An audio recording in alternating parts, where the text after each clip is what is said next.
Today I'm going to show you how I prepare enchilada bowls for meal prep, and I'm also going to include a low-carb, high-protein option as an alternative. Okay, so to start I am going to cook 1 pound of lean ground beef. If you want chicken enchiladas, pick up a rotisserie, boil or bake your favorite chicken, whether it's chicken breast or chicken thighs, but my family likes ground beef enchiladas, so that's what I'm doing today. So I'm going to break this apart, and I'm going to season with some garlic, salt, and pepper blend. I'm also going to add in some granulated onion powder. Here I'm adding some smoked paprika and some fancy light chili powder. I'm also going to add some dehydrated minced onion. I like adding that. I'm also going to add a little extra of that garlic, salt, and pepper blend, seasoned to taste and to your preference. Okay, once this is combined and mixed and cooked through, I'm going to set aside until I'm ready to use it. Now to the sauce. Here I'm using 2 10-ounce cans of store-bought enchilada sauce. They're not even the same brand. I just pulled them out of my pantry. I'm going to add them into the small saucepan, and I'm going to doctor it up with some seasonings and spices. Here I'm going to add some granulated onion powder, some garlic powder. I'm also going to add a little bit of chicken bouillon powder to taste. Give that a mix, and that's the sauce. I'm going to let it simmer and then set aside until I'm ready to use it. But for those of you that turn your nose up at store-bought sauces, I'm going to show you a very simple enchilada sauce I like to make from scratch. This is something that I use for a lot of my recipes. You've probably seen this recipe before. And here's what you'll need. 12 guajillo chiles that I removed the stems and seeds from. I've placed them in a pot. I'm going to give them a good rinse and then fill the pot with water. Now I'm going to turn on the heat, and you'll want to bring the pot of water up to a boil. I'm adding a small piece of onion, several cloves of garlic. These are small, 1 or 2 works. I'm going to cover with a lid, and like I said, bring it up to a boil. I'm going to let it boil for about 3 to 5 minutes. Then I'm going to shut off the heat, and you'll want to let these steep for about 15 to 20 minutes. After everything has soaked and steeped, it's time to puree this. I'm going to add all of the chilies, onion, and garlic into my blender cup. Once I have everything in the blender cup, I'm going to add some of the soaking liquid. You can start with a cup and work your way up from there. Now a teaspoon of chicken bouillon powder. I'm also going to add around 1/4 teaspoon of salt. Now I'm going to cover with a lid, and I'm going to puree. Now I'm going to add it into a preheated pot with cooking oil, and I'm going to bring it up to a gentle simmer. You'll give it a taste and adjust the seasoning and salt to your preference. You can also strain this, but mine was pureed well. So I'm going to add a pinch more of salt, give it a mix, and when it's done, you'll shut off the heat and just let it cool a bit before working with it. For my corn tortillas, I'm just going to microwave them, but what I like to do is spray them with a little cooking oil. This step is important to keep the textural integrity of the tortilla, especially if you're going to meal prep this, cool it, and freeze it for later use. But what I'm going to do is just pop this into the microwave for a minute, and they're ready. I have my sauce, my tortillas. Here I have Colby Jack cheese, use the cheese you like, and my ground beef that I cooked and seasoned. So now let's put this together. So I'm using glass, like Pyrex bowls. A little bit of sauce goes on the bottom. I'm going to just start layering everything. In all, I will use 3 of these street taco sized corn tortillas. I know some people like to use low-carb flour tortillas. If you want to use that, that's great. We like corn. And just build the bowls.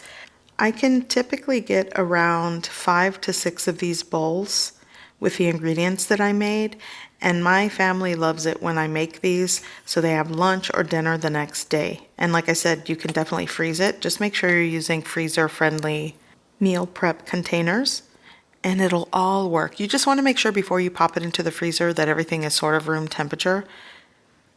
And like I said, just build these bowls how you prefer. If you don't like ground beef, ground turkey works. I do that sometimes. Or pick up a rotisserie chicken and make these with chicken. If you just want to prep these, I like to keep them in the fridge for 2 days, then into the freezer. So I'm just going to cover these and pop them into the refrigerator. They will probably be gone by tomorrow. I already know my husband and son are going to eat these quickly. Okay, so I did 3 of these. I'll probably do 1 or 2 more, and that's that. And when you want to warm them up, just pop it into the microwave for about a minute, and you can garnish how you like. And if you want this to be a heartier bowl, you can add maybe some black beans, pinto beans into the mix, some rice. It all works. It's so good. Garnish, and here it is. These are my little enchilada bowls that just come in clutch when I want to just meal prep some enchiladas for later meals. And my son definitely saw one and decided he's going to eat it. I have not had a chance to put these in the fridge, by the way. Nice. Oh. So these enchilada bowls are so versatile and they're so delicious. I hope you give it a try. But here, I'm going to show you what I've been doing. I've been kind of like on this low carb kick, so I've been sort of just working around some of the recipes that I make for my family. And I'm using this cottage cheese egg wrap hack. It's a 1/2 cup of cottage cheese. I'm gonna add 2 large eggs into the mix. And my secret to give it that corn tortilla flavor is I like to add 1½ teaspoons of masa harina for corn tortillas. It really does the trick. So I'm going to season this with granulated onion powder, garlic, salt, and pepper. Cover this up, and I'm going to puree and blend this well. And I have been posting on my other social media handles or other social media platforms how I've been integrating this into like my daily meals. Okay, spray a baking sheet and parchment paper with some cooking oil and then pour this in. You do not want this to kind of spread out too thin, so I'm just sort of going to leave it right in the center of the small baking sheet. And you'll want to preheat your oven to 375 degrees Fahrenheit because we're going to bake this until it's cooked through. It's going to take somewhere between 10 to 15 minutes, and this is what it looks like. It's ready. So without burning my face, I am going to take this out of the oven, and before handling it, you'll want to let it set for about 5 minutes. And what I'm doing is cutting it into 4 pieces. This is going to be the vessel for my low-carb enchiladas.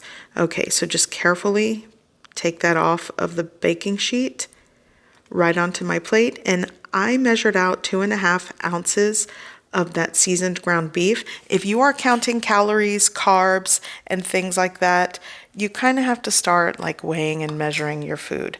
I'm not giving you dietary advice. I'm just kind of telling you what I've been doing. It's been helping me.